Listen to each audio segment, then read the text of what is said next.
ಸಮಾಜದ ರಾಜ್ಯದಲ್ಲಿರ್ತಕ್ಕಂಥ ಪ್ರತಿಯೊಬ್ಬರಿಗೆ ನಾನು ಮನವಿ ಮಾಡಿಕೊಳ್ಳೋದೇನಂತಂದ್ರೆ, ಈ ರಾಜ್ಯದ ಅಖಿಲ ಕರ್ನಾಟಕ ವಾಲ್ಮೀಕಿ ನಾಯಕ ಸಮಾನ ಮನಸ್ಕರ ವೇದಿಕೆ ವತಿಯಿಂದ ಈ ಸಮಾಜದ ಬಂಧುಗಳಿಗೆ ಹೃದಯಪೂರ್ವಕವಾಗಿ ನಮಸ್ಕಾರಗಳು ಬಯಸುತ್ತಾ, ವಿಷಯವಿಷ್ಟೇ. 11ನೇ ತಾರೀಕು ಇದೇ ತಿಂಗಳ ಬೆಂಗಳೂರಿನಲ್ಲಿ ನಮ್ಮ ವಿಧಾನಸಭಾ ಮುಂಭಾಗದಲ್ಲಿ ವಾಲ್ಮೀಕಿ ಪುತ್ಥಳಿಯನ್ನು ನಾವು ನಿರ್ಮಿಸಿದ್ದೀವಿ. ಆ ಸ್ಥಳದಲ್ಲಿ ಈ ರಾಜ್ಯದಲ್ಲಿರ್ತಕ್ಕಂಥ ವಾಲ್ಮೀಕಿ ಸಮಾಜದ ಪ್ರತಿಯೊಂದು ಜಿಲ್ಲೆಯಿಂದ ಆಗಮಿಸಿ ಈ ನಮ್ಮ ಸಮಾಜದ ಬಗ್ಗೆ ಚರ್ಚೆ ಅಥವಾ ಹೋರಾಟ ರೂಪರೇಷೆಗಳನ್ನು ಸನ್ಮಾನ್ಯ ಉಗ್ರಪ್ಪ ಸಾಹೇಬರ ನೇತೃತ್ವದಲ್ಲಿ ನಡೀತಾ ಇದೆ. ದಯವಿಟ್ಟು ಉಗ್ರಪ್ಪ ಸಾಹೇಬರು ಯಾವುದೇ ಕಾರಣಕ್ಕೂ ಅವರು ಕಾಂಗ್ರೆಸ್ನ ಮನುಷ್ಯಲ್ಲ. ನಾಳೆ 11ನೇ ತಾರೀಕು ನಡೀತಿರುವಂತಹ ಕಾರ್ಯಕ್ರಮ ಕಾಂಗ್ರೆಸ್ನಿಂದ ಬಂದು ಕಾರ್ಯಕ್ರಮ ಮಾಡುವಂತ ವ್ಯಕ್ತಿ ಅಲ್ಲ. ಇದು ಕ್ಲಾರಿಟಿ ಇರಲಿ. ದಯವಿಟ್ಟು ನೀವು ಉಗ್ರಪ್ಪ ಸಾಹೇಬರನ್ನ ಪದೇ ಪದೇ ಕೆಲವರು ನನಗೆ ಬರ್ತಾ ಇದೆ, ಏನು ಅಂದು ಮಾಡಲಿಲ್ಲ ಇಂದು ಮಾಡ್ತಾರೆ. ಆಯ್ತಪ್ಪ, ಎಲ್ಲರೂ ಅಂದು ಮಾಡಲಿಲ್ಲ ಅಂದ್ರೆ ಪರವಾಗಿಲ್ಲಪ್ಪ. ಈಗ ಕಷ್ಟ ಕಾಲದಲ್ಲಿ ಅವ್ರು ಬಂದಿದಾರಲ್ಲ, ಅವ್ರು ಯಾಕೆ ಬಂದ್ರು? ಕಾನೂನಿನಲ್ಲಿ ಸರಿಯಾದ ರೀತಿ ಸರ್ಕಾರ ನೋಡ್ಲಾರ್ದ ಕಾರಣದಿಂದ ನಾನು ಈ ಸರ್ಕಾರದಲ್ಲಿ ಇದ್ದುಕೊಂಡು ನನ್ನ ಸಮಾಜ ಹಾಳಾದ್ರೆ ಒಳ್ಳೇದಾಗಂಗಿಲ್ಲ ಅನ್ನೋ ದೃಷ್ಟಿಯಿಂದ ಅಂದು ಹೋರಾಟ ಮಾಡಿದವರು ಈರಣ್ಣಯ್ಯ ಸಾಹೇಬರು ಹಾಗೂ ಇವರು ಎಲ್ಲರೂ ಮಾಡಿದ್ದಾರೆ, ಇಲ್ಲ ಅನ್ನಂಗಿಲ್ಲ. ಆದ್ರೂ ಕೂಡ ದಯವಿಟ್ಟು ನಿಮ್ಮನ್ನು ಕೇಳೋದಿಷ್ಟೇ, ಅವ್ರು ಮಾಡಿದ್ರು ಇವ್ರು ಮಾಡಿದ್ರು, ಅವ್ರು ಹಂಗ ಮಾತಾಡ್ಬೇಕಾಗಿತ್ತು, ಇವ್ರು ಹಿಂಗ ಮಾತಾಡ್ಬೇಕಾಗಿತ್ತು. ಬಿಟ್ಬಿಡ್ರ ಏನ ಇದರಿಂದ ಬರೀ ಬೆನ್ನತ್ತಿರಲ್ಲ. ಉಗ್ರಪ್ಪ ಸಾಹೇಬ್ರು ಇಲ್ಲ ಅಂದ್ರೆ, ಈ ರೀತಿ ಕಾನೂನವಾಗಿ ಧ್ವನಿ ಎತ್ತಲಿಲ್ಲ ಅಂತಂದ್ರೆ ಈ ಸಮಾಜಕ್ಕೆ ಉಳಿಗಾಲಿಲ್ಲ. ನೀವೇ ಹೇಳ್ತೀರಿ ಕೆಲವರು ಮಾತಾಡ್ಬೇಕಾಗಿತ್ತು, ಹಂಗ್ಯಾಕಾಯ್ತು ಹಿಂಗ್ಯಾಕಾಯ್ತು. ಬಿಟ್ಬಿಡ್ರಯ್ಯ, ಯಾಕೆ ಇದನ್ನ ಜಗ್ಗಾಡ್ತಾ ಇದ್ದೀರಿ? ದಯವಿಟ್ಟು ಈ ರಾಜ್ಯದಲ್ಲಿ ಏನಾದ್ರೂ ಸಮಾಜಕ್ಕೆ ಕ್ಲಾರಿಟಿಯಾಗಿ ಮಾತಾಡುವಂತ ವ್ಯಕ್ತಿ ಯಾರಾದ್ರೂ ಇದ್ರೆ ಅದು ಉಗ್ರಪ್ಪ ಸಾಹೇಬ್ರೆ. ಉಗ್ರಪ್ಪ ಸಾಹೇಬ್ರು ಏನೋ ಮಾಡ್ತಾರ, ಏನೋ ವೆಂಕಟೇಶ್ ಬೆಳಿತಾನಂತ ಅವರಲ್ಲಿ ಹೋಗಿಲ್ರಿ ಸ್ವಾಮಿ, ಕೈ ಮುಗಿತೀನಿ. ಯಾಕೆ? ಉಗ್ರಪ್ಪ ಸಾಹೇಬರು ಒಂದು ನಿಲುವಿದೆ, ಒಂದು ಮಾತಾಡೋದ್ರಲ್ಲಿ ಸರ್ಕಾರಕ್ಕ ನಿಲುವಿದೆ. ಆ ಬದ್ಧತೆ, ಆ ಶ್ರದ್ಧೆ, ಆ ಸ್ವಾಭಿಮಾನ, ಆ ಗುರಿ ಇಟ್ಕೊಂಡು ಬರ್ತಾ ಇದ್ದಾರೆ. ನೀವೆಲ್ಲರೂ ರಾಜಕೀಯವಾಗಿ ನಿಮ್ಮ ರಾಜಕೀಯ ಅನುಕೂಲಕ್ಕಾಗಿ ಬ್ಯಾಲೆನ್ಸ್ ಮೇಲೆ ಹೋಗ್ತಿರೋ ಹೊರತು ಇವತ್ತು ಒಂದ್ರಿ ಒಬ್ಬ ಮುಖ್ಯಮಂತ್ರಿಗಳು ಆ ಸರ್ಕಾರದಲ್ಲಿ ಇದ್ದಂತ ವ್ಯಕ್ತಿ ಆತನು ಕೂಡ ಉನ್ನತ ಸ್ಥಾನದಲ್ಲಿದ್ದಾನೆ.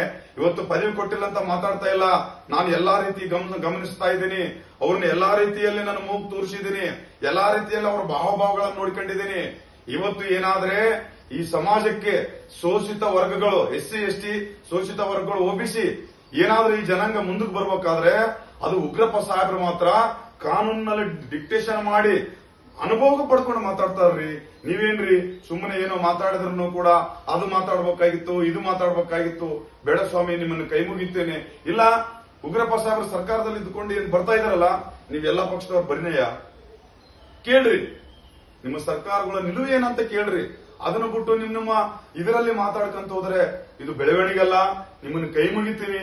ಯಾರಾದ್ರೂ ಏನಾದ್ರ ಅನ್ಲಿ, ಈ ರಾಜ್ಯದ ಎಲ್ಲಾ ಜಿಲ್ಲೆಗಳನ್ನು ನಿಮ್ಮನ್ನು ಕೈ ಮುಗಿತೀನಿ. ಒಂದೊಂದು ತಾಲೂಕಿನಲ್ಲಿ ನಮ್ಮ ಸಮಾಜದ ಯುವ ಪೀಳಿಗೆ ಸಲುವಾಗಿ ಬರಲೇಬೇಕು. 11ನೇ ತಾರೀಕು ಬೆಂಗಳೂರಿನಲ್ಲಿ ಏನು ಕಾರ್ಯಕ್ರಮ ಹಮ್ಮಿಕೊಂಡಿದ್ದಾರೆ, ಆ ಕಾರ್ಯಕ್ರಮಕ್ಕೆ ಪ್ರತಿ ಜಿಲ್ಲೆಯಿಂದ ಅಟ್ಲೀಸ್ಟ್ ಒಂದು 100 ಜನ ಆದ್ರೂ ಬರಬೇಕು. ನಾವು ನಿಜವಾಗಿ ಈ ಸಮಾಜದಲ್ಲಿ ಹುಟ್ಟಿದೀವಿ.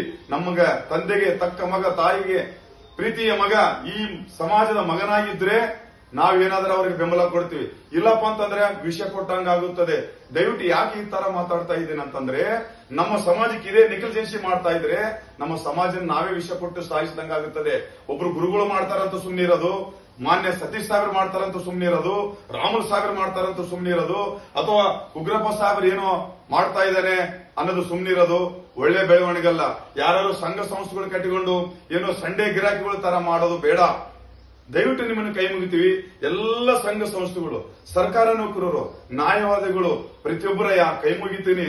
ಯಾರು ಏನನ್ನದೆ ನಿಮ್ಮ ತಾಕತ್ತು, ನಿಮ್ಮ ದಮ್ಮು, ಧೈರ್ಯ ಇದ್ರೆ ಉಗ್ರಪ್ಪ ಸಾಹೇಬ್ರನ್ನೇ ನಿಮ್ಮಲ್ಲಿ ಕರ್ಕೊಂಡು ಬರ್ತೀನಿ. ಬನ್ನಿ, ಬೇಕಾದ್ರೆ ನಿಮ್ಮ ಮುಂದೆ ನಿಂದಿರ್ರಿ.